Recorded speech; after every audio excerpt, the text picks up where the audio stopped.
검은콩은 대표적인 블랙푸드로 안토시아닌과 이소플라본이 풍부하게 함유되어 있어 암과 당뇨병 예방에 좋습니다. 검은콩에는 일반 콩보다 노화 방지 성분이 4배나 많이 들어있는데요. 본초 강목에는 검은콩이 신장을 다스리고 부종을 없애며 혈액순환을 활발하게 하여 모든 약의 독을 풀어준다고 기록되어 있습니다.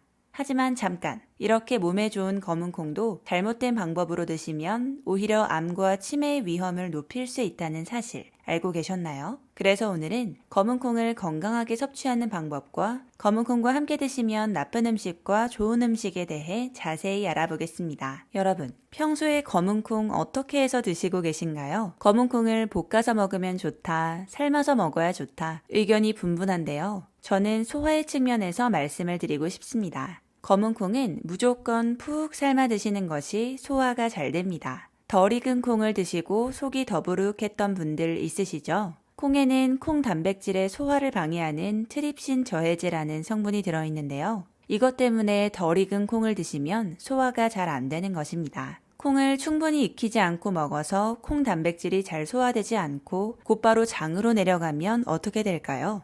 만약 대장이 약해져 있는 분들이라면 그분들께는 콩 단백질이 알레르기나 염증을 일으킬 수도 있습니다. 그래서 콩은 완전히 푹 삶아 드시는 것이 소화가 잘 돼서 좋습니다. 그렇다면 검은콩은 어떻게 삶아 먹으면 좋을까요? 검은콩 삶아 먹는 초간단 레시피 알려드립니다. 서리태라고 하는 보통 크기의 검은콩을 종이컵 반컵 정도의 분량으로 준비합니다. 여기에 물을 대략 3컵 붓고 12시간 정도 불립니다. 그러면 부피가 2배로 늘어나는데요. 물기를 머금고 불어난 콩을 압력밥솥에 넣어주시고 물은 콩이 아주 가볍게 잠길 정도만 부어줍니다. 그리고 취사 버튼을 누르시고 기다리시면 됩니다. 콩밥 싫어하시는 분들은 이렇게 드시면 아주 고소하고 좋은 간식이 됩니다. 그렇다면 검은콩은 하루에 얼만큼 먹으면 좋을까요? 종이컵으로 반컵 정도를 드시면 콩으로 섭취하는 단백질로는 적정한 양이 된다고 합니다. 더 자세히 말씀드리면 콩을 종이컵의 절반 정도 담으면 약 50g이 되는데요. 검은콩 50g을 드시면 결과적으로 콩 단백질 20g 정도를 섭취하게 됩니다. 하루 권장 단백질 섭취량을 다들 알고 계신가요? 여러분의 체중의 킬로그램을 그램으로 바꾸시면 되는데요. 예를 들어서 여러분의 몸무게가 60kg이면 하루에 단백질은 60g 드시면 되는 겁니다. 하루에 검은콩 50g을 드셔서 콩 단백질 20g 정도를 채우시고 나머지 단백질은 일반 식사에서 채우시면 됩니다. 그렇다면 검은콩을 먹을 때 피해야 하는 음식이 있을까요? 지금부터 검은콩과 함께 드시면 궁합이 최악인 음식 2가지를 알려드리겠습니다.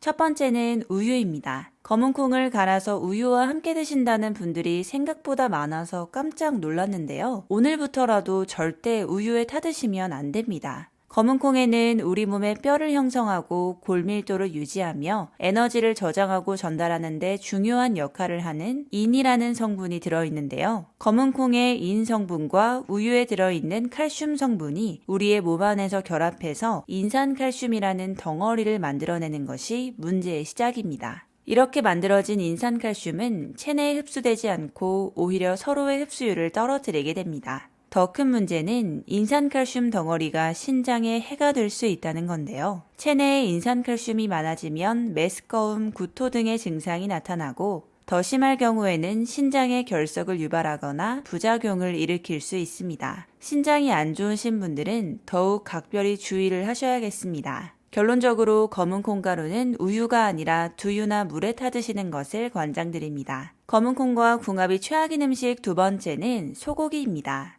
저도 이 사실을 알고 깜짝 놀랐는데요. 소고기에는 단백질은 물론 철분이 가득 들어 있습니다. 철분은 산소가 가득한 신선한 피를 뇌에 전달하는 헤모글로빈의 생성에 필수적인 성분인데요. 헤모글로빈은 기억력과 치매 예방, 뇌 건강에 정말 중요하다고 합니다. 문제는 소고기의 철분이 검은콩의 식이섬유와 만나게 되면 체내 흡수율이 뚝 떨어진다는 겁니다. 콩의 식이섬유는 그 자체로 콜레스테롤을 청소하고 혈당 상승도 막아줘서 좋은 성분이지만 소고기와 함께 먹으면 소고기의 철분이 몸속에 흡수되는 것을 막게 됩니다. 심지어 검은 콩이 소화되는 과정에서 체내의 철분을 소모하기까지 합니다. 그렇게 되면 몸속에 신선하지 못한 탁한 피가 흐르게 되고 이것이 염증과 암으로도 이어질 수 있는 것입니다. 기껏 몸에 좋은 소고기를 드셔도 검은 콩과 함께 드시면 몸속에 철분이 잘 흡수되지 않는다니 안타깝죠. 특히 위장이 약하신 분들은 위장 장애로 인해서 철분 흡수율이 떨어지는 편인데 검은 콩까지 함께 드시면 그 흡수율이 더 떨어질 수 있으니 더욱 주의하셔야겠습니다. 결론적으로 소고기와 검은 콩은 따로따로 드시는 편이 좋겠습니다. 그러면 검은 콩은 도대체 어떤 음식과 먹어야 궁합에 좋을까요? 검은 콩과 궁합이 최고인 음식 두 가지를 바로 알려드리겠습니다. 첫 번째, 식초입니다.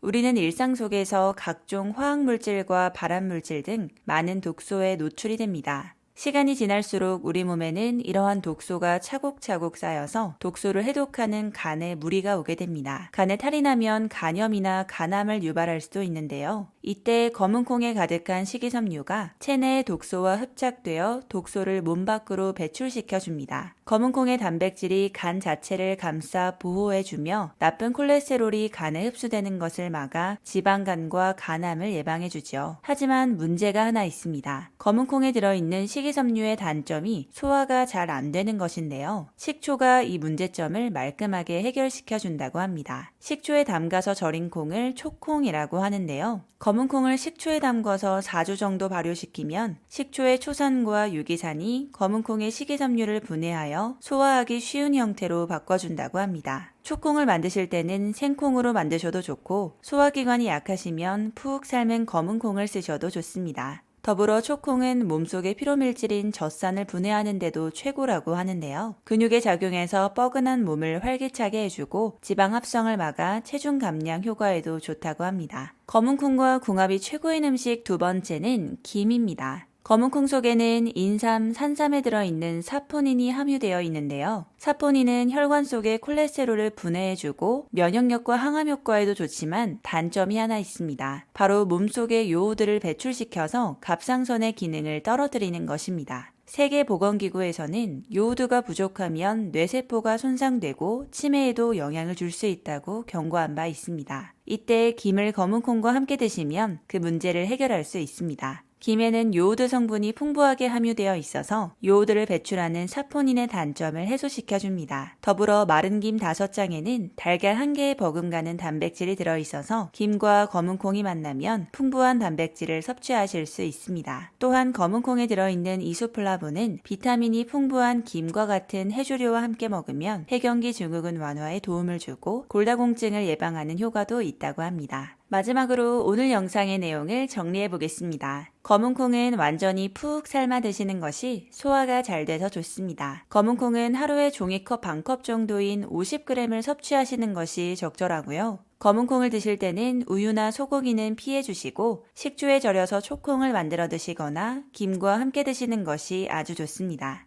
검은 콩은 올바르게 먹으면 보약이 되는 슈퍼푸드이지만 어떤 방법으로 무엇과 함께 먹는지에 따라 그 효과가 달라질 수 있다는 점 잊지 마세요. 소중한 가족 지인분들께 이 영상을 공유하셔서 모두 건강하게 검은 콩을 드시면 좋겠습니다. 오늘 내용이 도움되셨다면 구독과 좋아요 꾹 눌러주시면 감사하겠습니다. 건강비법 채널은 오늘도 여러분의 건강하고 행복한 하루를 응원합니다. 다음 영상에서 더 유익한 정보로 찾아뵙겠습니다. 감사합니다.